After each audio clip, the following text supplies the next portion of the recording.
Live from the campus of Penn State University, this is PSN News. It's Wednesday, October 4th. We have all you need to know about the history made at a State College Fire Department this week, as well as an update in a local zoning request. We also have the latest updates from Congress along with entertainment, sports, and weather. Stay tuned.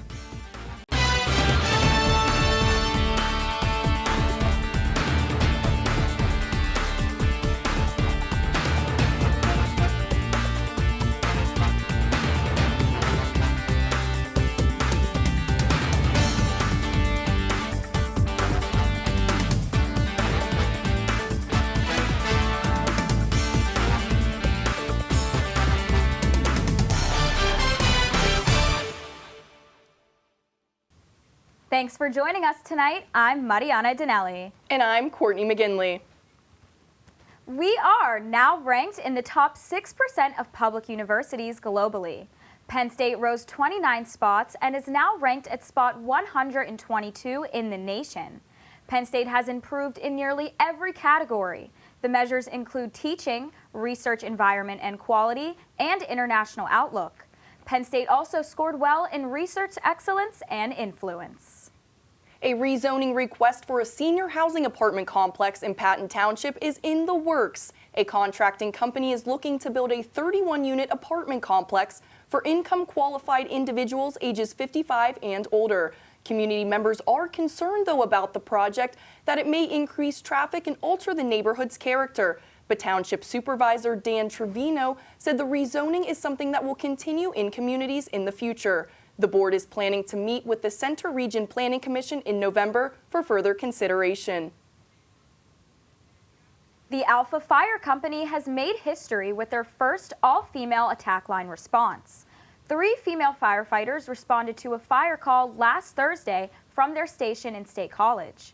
One of the firefighters, Talia Shollick, says all firefighters are treated the same way at Alpha, and she's excited to see more women in each class. Another firefighter, Kara Stover, also said, quote, "To all the girls out there, I just want to say that you can do it."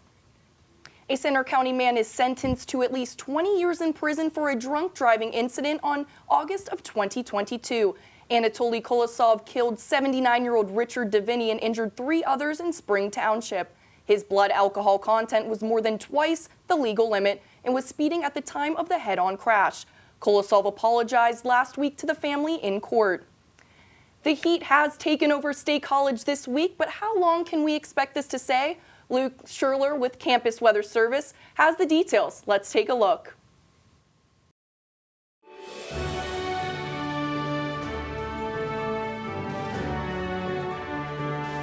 From the students of the Department of Meteorology and Atmospheric Science, here is your Penn State Campus Weather Service forecast.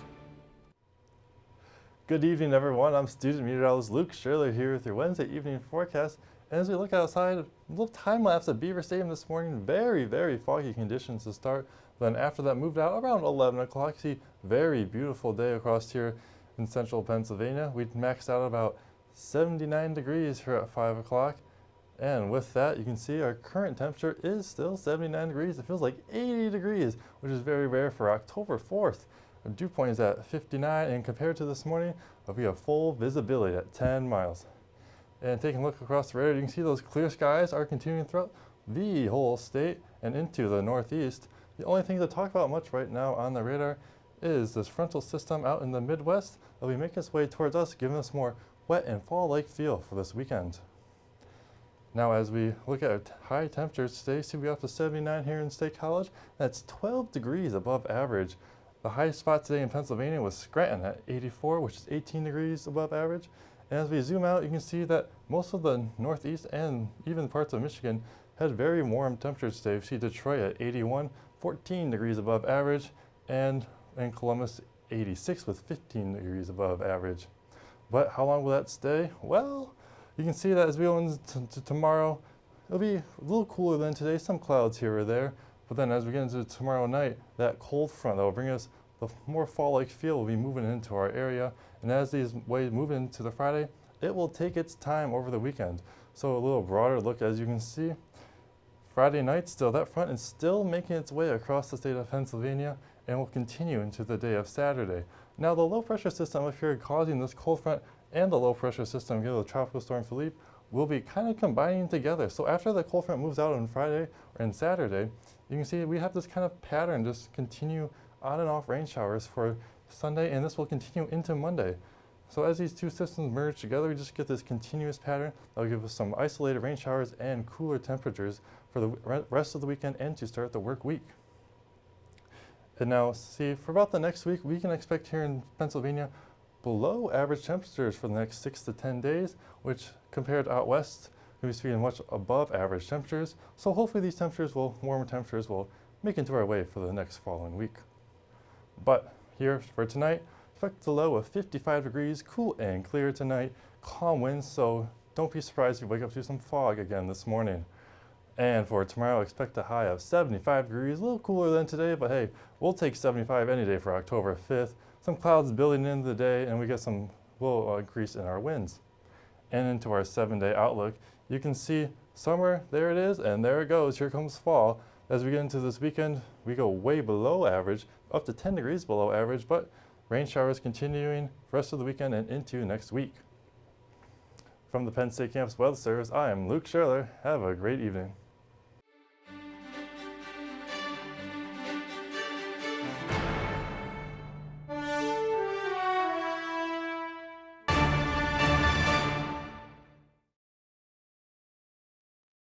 Welcome back to PSN News. I'm Antonio Fondacaro with your sports update. Penn State men's soccer has achieved the team's highest ranking of the 2023 season. With a key tie against Michigan State, Penn State jumped up 6 spots to rank 19. The Nittany Lions bolstered their record to 6 wins, 1 loss, and 3 draws following the 0-0 tie. Although not much action during Sunday's matchup, a couple of key defensive plays from midfielder Quinton Flowers and defender Femi Awodesu keep the Nittany Lions undefeated in Big Ten play. Penn State men's soccer will return home to Jeffrey Field this Saturday to host the Indiana Hoosiers in hopes to take a great season even further. Penn State men's swimming and diving is feeling the energy after their first meet of the season against St. Bonaventure. Junior Victor Bagana won both the 50 free and the 100 fly in dominating fashion. Sophomore Matthew Bittner won the 200-meter backstroke along with the 200-meter individual medley. Penn State also swept the 200-yard medley relay and won the first and second place 400-yard freestyle relay. 12 individual events were won by Penn State swimmers, and to top it all off, senior diver Kevin Sullivan posted a PR in the 3-meter dive with a score of 327.98. October baseball is here and in full swing. The first 3 wildcard games were played yesterday, and here's how they all turned out. The 6-seed Arizona Diamondbacks beat the 3-seed Brewers 6-3. The 4-seed Philadelphia Phillies beat the Miami Marlins 4-1. The 5-seed Texas Rangers beat the Tampa Bay Rays 4-0. And the Minnesota Twins grabbed their first win against the 6-seed Blue Jays 3-1. The Houston Astros, Los Angeles Dodgers, Atlanta Braves, and Baltimore Orioles all have a first-round bye. These teams will play each wildcard series winner in their respective order by seeding. That's all for your sports update. After the break, Danielle Dempsey has the latest in the world of entertainment. Stay tuned.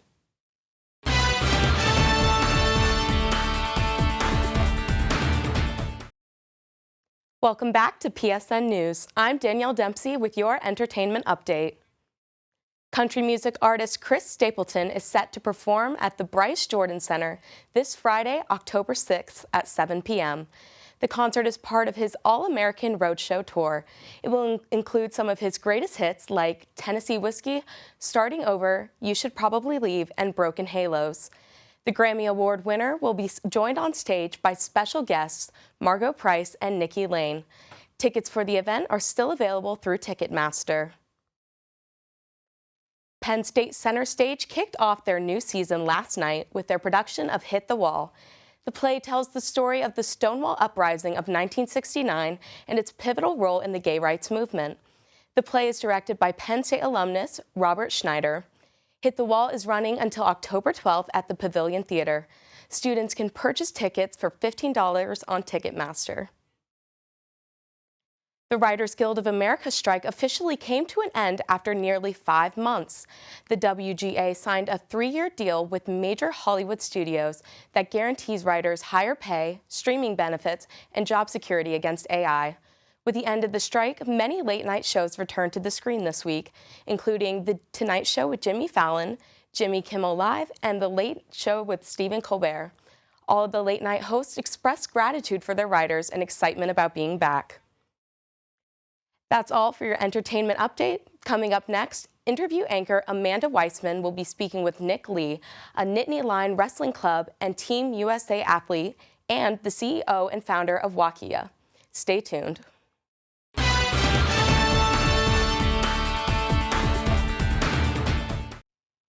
Welcome back to PSN News. I'm Amanda Weissman, and tonight I have the pleasure of interviewing Nick Lee, a Nittany Lion Wrestling Club and Team USA athlete, and the CEO and founder of Wakia. Nick, thanks for joining us tonight. Absolutely.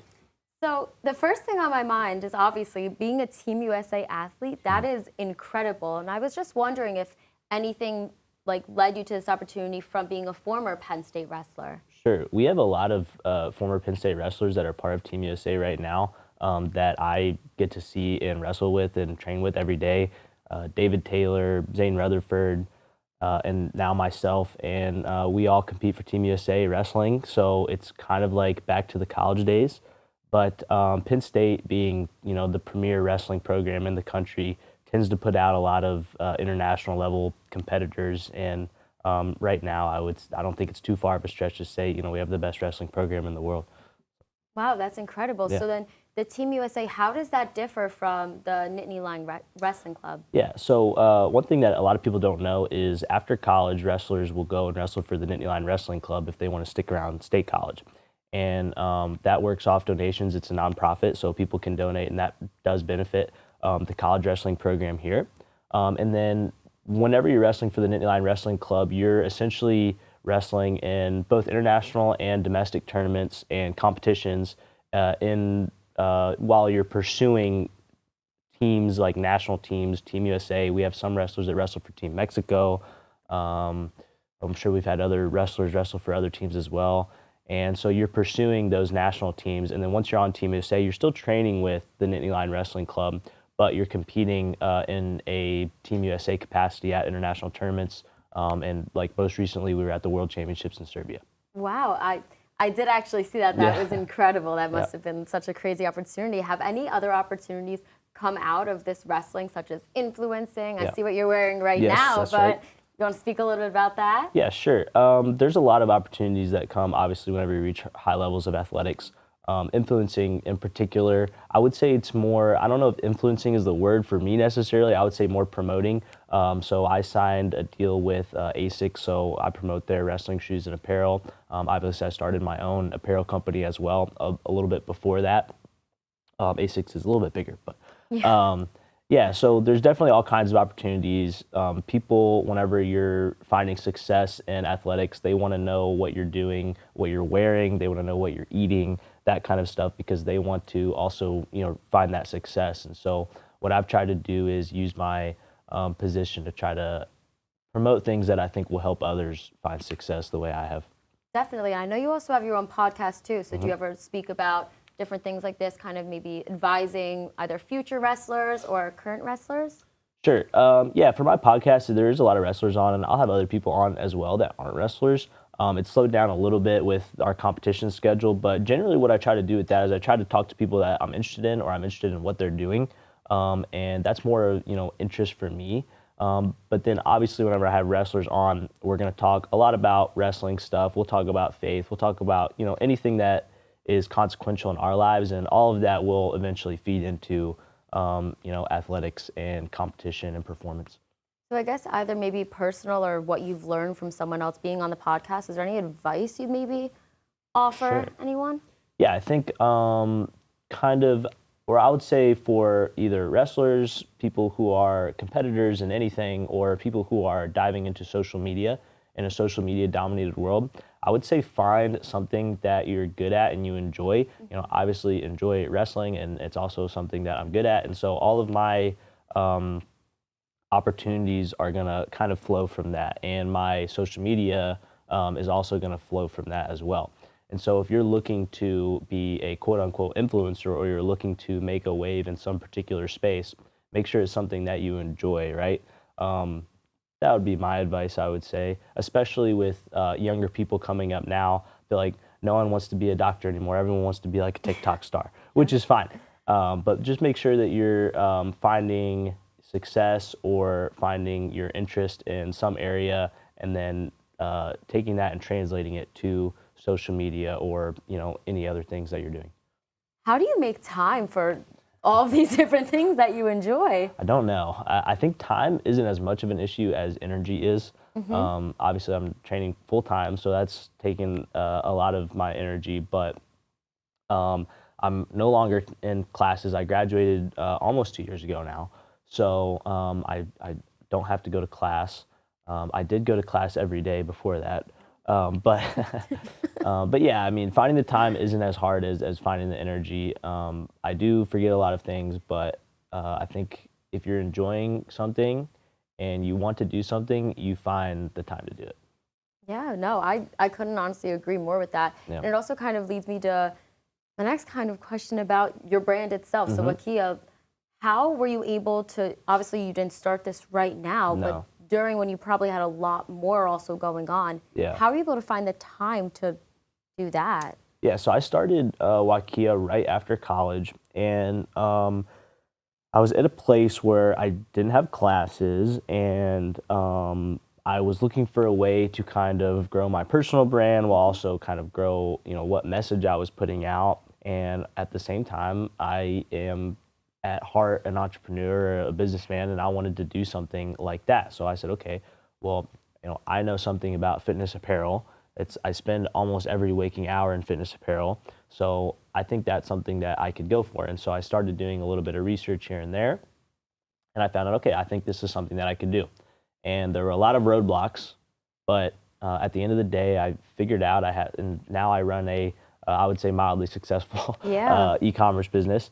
And it was a lot of fun, and I learned a lot, and I'm sure that's not going to be the end of my, business adventures. Definitely. But people can go if they're interested in ordering something. Wakia.store, that's WAKINYAN.store, and we have, a mix of everything for everybody. Most definitely. Well, they'll definitely be taking a look at that store.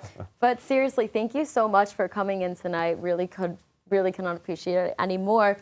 And thank you for telling us about your wrestling experience as well. Now stick around, because coming up next, Mariana and Courtney will have the latest news from across the nation.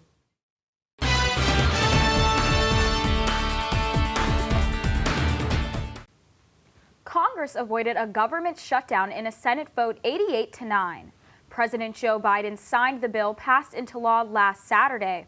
This bill will keep the government funded at existing levels until they can come to a full-year funding agreement. Their new deadline will extend until November 17th. This deal includes additional disaster relief funds while excluding aid to Ukraine. After 2 weeks of discussion, the final decision was made after dropping Republican demands for spending cuts and policy provisions about immigration. For the first time in American history, a Speaker of the House has been voted out of the job. Kevin McCarthy was voted out yesterday with 216 to 210 in a motion led by Representative Matt Gaetz. The decision came after McCarthy fueled grievances this weekend by keeping the government open. Action will now be halted in the House until next week, when the Republicans have to elect a new Speaker. McCarthy said he would no longer be running for the position. The Billity family reached an $11 million settlement after Philadelphia police fatally shot their 8-year-old daughter. The shooting took place outside of Academy Park High School during a football game. Attorneys say the officer's reasoning for firing was to intervene between teenagers who opened fire at each other. Fanta Billaby was killed by a single gunshot to her torso. Authorities confirmed it was the police gunfire that killed the child. The borough said they're committed to implementing policies against these types of tragedies. Connecticut has enacted a new gun control law. It bans the open carrying of firearms and prohibits the sale of more than 3 handguns within 30 days to one person. Connecticut Governor Ned Lamont said he is interested in working with other governors to draft similar regulations. California Governor Gavin Newsom has signed nearly 24 gun control measures, including banning firearms carried in public places. He also doubled the taxes on guns and ammunition. That concludes our show on PSN News. Be sure to check us out on Twitter and Facebook at PSN News, on Instagram at Penn State Network News, and to subscribe to our YouTube channel at youtube.com/PSN News. Have a great night and stay safe, Penn State.